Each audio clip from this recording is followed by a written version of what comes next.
Day 3, I think. We're trying to stay consistent. I'm actually trying. It's a bit late, we just got back. Sam, told you last episode, won his fight, unanimous, every single round. It was good. The other guy was good. The other guy knocked out his last opponent, but Sam beat him. Won all the rounds. And yeah, we just got home. Tomorrow, I'm going to be in Nottingham. So, I'm going to try my best to record a video. I don't know how I'm going to do it. It might have to be in the morning. I don't know how. I might have to do it in the day before I leave. Before I leave, just to make sure I do it, because I know in Nottingham I'm not going to do it with everyone there. So, what's it?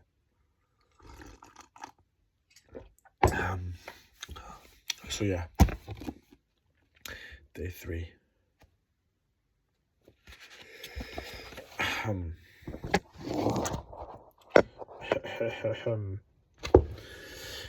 For many years, I thought that the main point of the curriculum story was that what I had learned about my friend Simia, that his best guess about the future of our project was not informed by what he knew about similar projects. I came off quite well in my telling of the story, in which I had the role of clever questionnaire and astute psychologist. I only recently realised that I had actually played the roles of chief dunce and in-depth leader. The project was my initiative, and it was therefore my responsibility to ensure that it made sense, that major problems was probably discussed by the team. But I failed that test. My problem was no longer that planning fallacy. I was cured of the fallacy as soon as I heard statistical summary. If pressed, I would have said that our earlier estimates have been absurdly optimistic. If pressed further, I would have admitted that we had started the project on faulty premises and that we should at least consider seriously the option of declaring defeat and going home. But nobody pressed me, and there was no discussion. We tactically agreed that to go on an explicit forecast of how long the effort would last. This was easy to do, because we had not made such a forecast to begin with. If we had had a reasonable baseline prediction when we started, we should not have gone into it. But we had already invested a great deal of effort. An instance of that sunk cost fallacy, which we'll look at more closely in the next part of the book. It would have been embarrassing for us, especially for me, to give up at that point, and there seemed to be no immediate reason to do so. It is easier to change directions in a crisis, but this was not a crisis, only some new facts about people we did not know.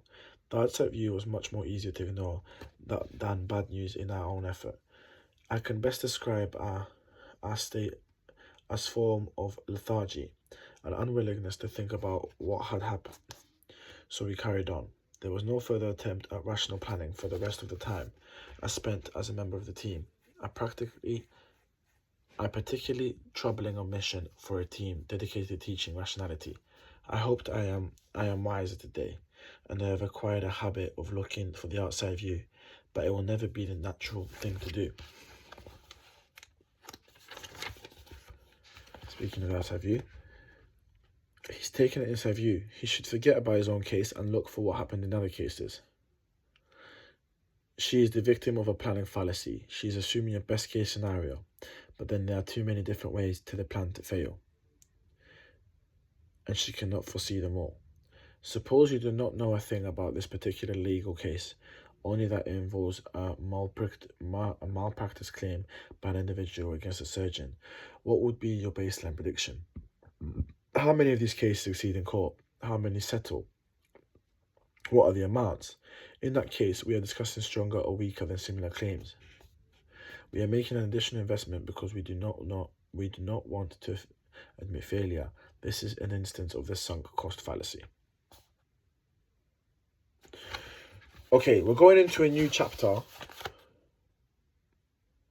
I'll read one page and stop, because it'd be nice to I'll read the intro of the new chapter, and then we'll carry on for the new chapter together. So then I don't have to stop. You know what I mean? Okay. So, chapter 24, the engine of capitalism. The planning fallacy is only one of the most manifestations of a perspective optimistic bias. Most of us view the world as more benign than it really is.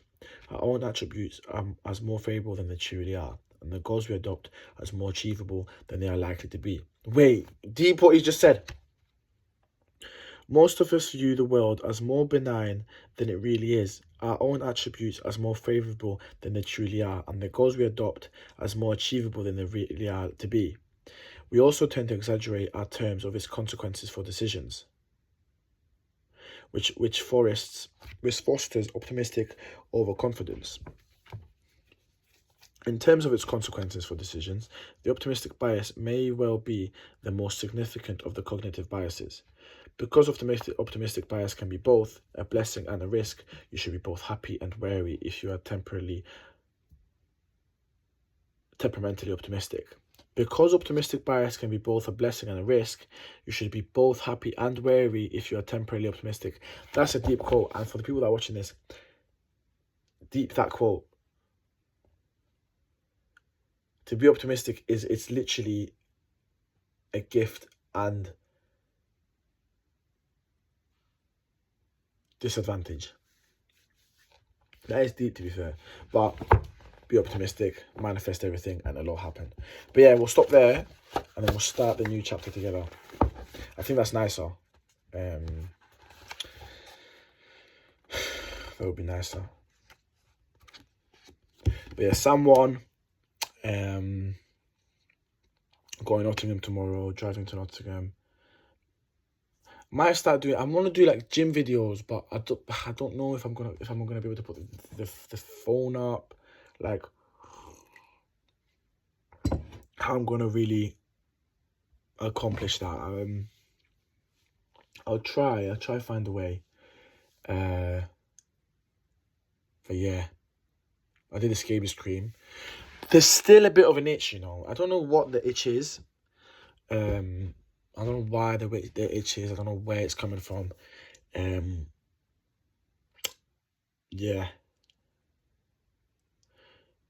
But yeah, tomorrow I might actually show you some work I do, some uni work, because tomorrow I'm gonna try to finish my assignments.